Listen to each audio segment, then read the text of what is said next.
ختم نبوت کا اتنا حساس معاملہ ہے، جتنی بھی جنگیں ہوئی ہیں، جتنے بھی غزوات ہوئے ہیں، ان میں تقریباً 1900 کے لگ بھگ، کتنے؟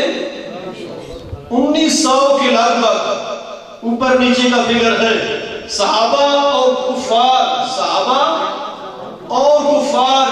یہ شہادتیں اور ہلاکتیں ہوئی ہیں، مگر جس وقت ختم نبوت پہ مسیلمہ کذاب جیسے لوگوں نے ڈاکہ مارا تو 13,000 صحابہ اور تابعین نے شہادتیں دی ہیں۔ کتنی؟ اتنا حساس معاملہ ہے۔ آج کا یہ دور چل رہا ہے نا، یہ دنیا داری والا دور ہے۔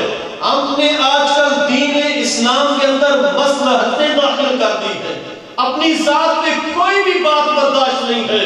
کوئی میرے باپ کو کہانی دے کے تو دکھائے، کوئی میرے بھائی کے بارے میں بات تو کر کے دکھائے، میں پگڑی اتار کے سائڈ میں رکھ دوں گا اور کہوں گا تجھے مجھے مولوی دیکھا ہے، تو نے میرے اندر کا انسان نہیں دیکھا۔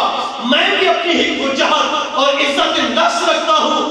یاد رکھنا میرے رب نے فرمایا لن تنالوا البر حتی تنفقوا مما تحبون۔ حاضرین اکرام، میرے رب نے فرمایا ہرگز تم کامل نیکی نہیں پا سکو گے جب تک اللہ کے راستے میں اس کو خرچ نہیں کرو گے جس کو تم سب سے زیادہ پسند کرتے ہو۔ تم سب سے زیادہ پسند کرتے ہو۔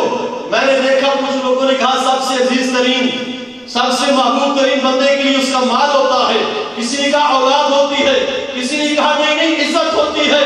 زمانے والوں نے دیکھا لوگوں نے عزتیں بھی بیچی اور اولادوں کے اوپر خنجر بھی چلا ہے، مال کو بھی کنجروں کے اوپر لٹایا، اس کی پرواہ تک نہیں کی۔ اور اس سے اوپر کون سی چیز ہے؟ اوپر جان ہے۔ صحابہ جان دے کے بھی کہتے تھے، ایڑیاں رگڑتے ہوئے، گھٹنوں کے بل گرتے ہوئے ربیہ گئے تھے مصطفیٰ کریم کی بارگاہ میں، یا رسول اللہ دسو ہن راضی ہو؟ یا رسول اللہ دسو ہن راضی ہو؟ میرے کو یہی آخری چیز بچی ہے جڑی تہاڈے قدموں تے قربان کر دیتی ہے۔ عاشق کا مفہوم حضور سلطان العارفین سلطان بوہر الرحمن نے بڑے خوبصورت انداز میں سمجھایا اور بتایا۔ آپ نے فرمایا کہ دودھ تے دہی ہر کوئی رڑکے، عاشق بھار رڑکیں ہو۔ سریکی ہے، تھوڑی تھوڑی مثال سمجھاؤں گا۔ بھا کہتے ہیں آگ کو، دودھ تے دہی ہر کوئی رڑکے، عاشق بھار رڑکیں ہو۔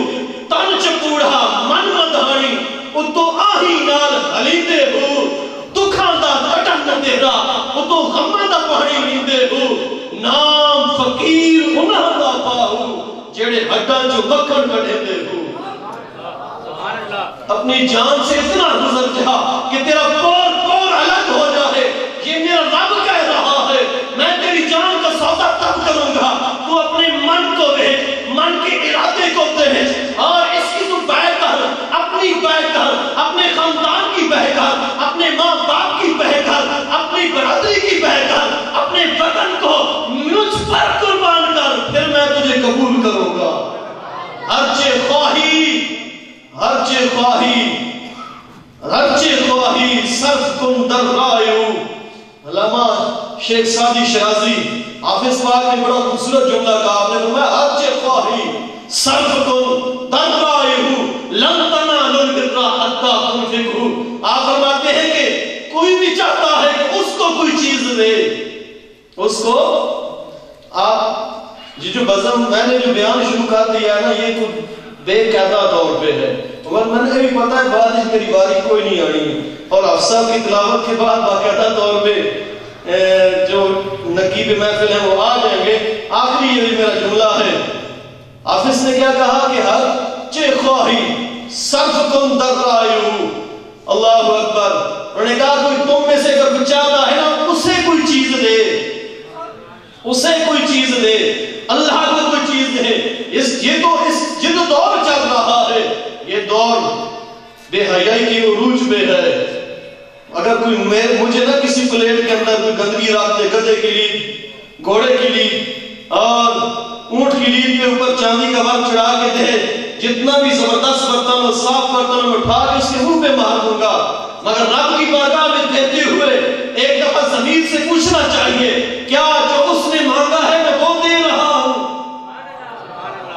جو اس نے مانگا ہے میں ویسا پیش کر رہا ہوں یا جدھر سے ہاتھ پڑتا ہے وہاں سے اکٹھا کر کے پھر میں کہتا ہوں میں نے آج جلسہ کروا دیا، میں نے اپنے والدین کا اصال ثواب کے لیے یہ پروگرام کرا دیا، یہ کر دیا، کہنے والے کا نہیں ساری چیزیں ایک طرف رکھ دے، اپنی جان کو ہتھیلی کے اوپر رکھ کے تو کہہ دے میں صدقے یا رسول اللہ، بس میرے رب نے کہہ دیا ما کان محمد نہیں محمد کان محمد نہیں ہے محمد نہیں ہے محمد، یا اللہ کیوں نہیں ہے محمد؟ محمد کی ماں کا بھی نام لیا جاتا ہے، باپ کا بھی نام لیا جاتا ہے، لوگ شجرے پڑھ کے سناتے ہیں کہتے ہیں ماں کا باپ یہ نام دے تھا، ماں کا یہ نام تھا، دادا کا یہ نام تھا، پردادا کا یہ نام تھا، قبیلہ فلاں تھا، ان کا علاقہ فلاں تھا، ان کی شان یہ تھی، تو کہتا ہے نہیں ہے محمد۔ میرے رب نے فرمایا ہاں میں کہتا ہوں نہیں ہے محمد،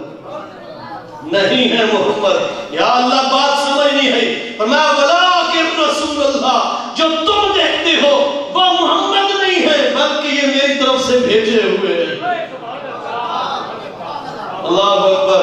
اگر مجھے یہاں پہ کسی نے بھیجا پہلے سے تھا تو آیا نا، میں پہلے سے تھا، میری پیدائش ہو چکی تھی، میں اس قابل ہو چکا تھا کہ آپ لوگوں کے سامنے میک پکڑوں، آپ لوگوں کے سامنے گفتگو کروں، کچھ بیان کروں، یہ صلاحیت تھی تو مجھے کسی نے کہا، ظہیر بھائی نے، شعیب صاحب نے، فہیم صاحب نے، باقی یہاں کے جتنے منتظمین ہیں، رضا بھائی نے، انہوں نے کچھ دیکھا ہوگا جو ہمیں جو ساری بیٹھی ہے۔ ظہیر بھائی نے کہا آپ سب سے پہلے تھوڑا سا وقت دیں، میں نے کہا جی ٹھیک ہے، پہلے تھا تو آیا نا، سمجھ رہے ہیں بات؟ میرے رب نے فرمایا تم دیکھ رہے ہو کہ 12 ربیع الاول کو مصطفیٰ کریم آئے، پھر انہیں بی بی آمنہ نے اپنی گود میں رکھا اور پھر عبد المطلب نے کھلایا، پھر اس کے بعد جناب ابو طالب نے اپنی گود میں بٹھایا، پھر حلیمہ سعدیہ کی ڈھانچی میں دیکھا، طائف میں دیکھا، قبیلہ بنو سعد میں دیکھا، مکہ شہر میں دیکھا، مکہ سے ہجرت کرتے مدینہ المنورہ میں دیکھا، مدینہ المنورہ سے میدان بدر میں جاتے دیکھا، عہد میں دیکھا، حنین میں دیکھا، پیار کرتے دیکھا، تلوار اٹھاتے دیکھا، یہ ساری باتیں دیکھ کے تم نے فاصلے، وقت، ادوار، طور طریقے ماپنے شروع کر دی ہے، نہ نہیں ہے محمد۔ یا رسول اللہ یا رسول اللہ یا رسول اللہ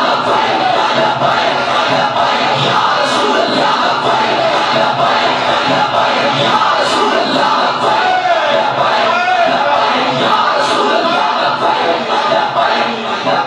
یا رسول اللہ۔ میرے رب نے فرمایا جو تم دیکھ رہے ہو، ایک روایت سنا دوں، حضرت صاحب نے یہ لگایا تو تھوڑا ذوق میں اضافہ ہو گیا۔ حضرت علی اور حضرت عمر فاروق جیسی ہستیاں، جواہر البحار کے اندر یہ روایت موجود ہے، کسی بھی صحابی تابعی ولی کا قول نہیں سنا رہا، حضور کے محبوب ترین امتی کی بات سنا رہا ہوں۔ حضرت فاروق اعظم اور حضرت مولا کائنات جس وقت جناب ویسے کرنی کے پاس گئے نا، وہ حضور کا پراہم مبارک قمیض مبارک لے کے گئے کہ اس کو سر پہ رکھے، آپ حضور کی امت کے لیے دعا کیجیے۔ میرے حضور نے فرمایا اب جس وقت تینوں عاشق بیٹھے نا تو باتیں ہجر و فراق کی شروع ہو گئی، اب بار بار پوچھتے ہیں بتاؤ میرے مصطفیٰ کریم کس شہر میں تھے، کس شہر سے کدھر گئے، وہ چلے کیسے، وہ بیٹھے کیسے، وہ دیکھتے کیسے تھے، سنتے کیسے تھے، ان کے گال کیسے تھے، ان کے نین کیسے تھے، ان کے لب کیسے تھے، ان کے ہاتھ کیسے تھے، ان کا چلنا کیسا تھا، ان کا سونا کیسا تھا، ان کی معاشرتی زندگی کیسی تھی، ان کی خلوت کیسی تھی، ان کی جلوت کیسی تھی، جہاں فضا وقت میں وہ کیسے ہوتے تھے اور جہاں قضا وقت میں وہ کیسے ہوتے تھے، باتیں ہوتی رہی اور ویسے کرنے کا عشق عروج پہ جاتا گیا اور کہنے لگے اے عمر اے علی بتاؤ تم نے محمد کو بھی دیکھا ہے؟ یا رسول اللہ یا رسول اللہ یا رسول اللہ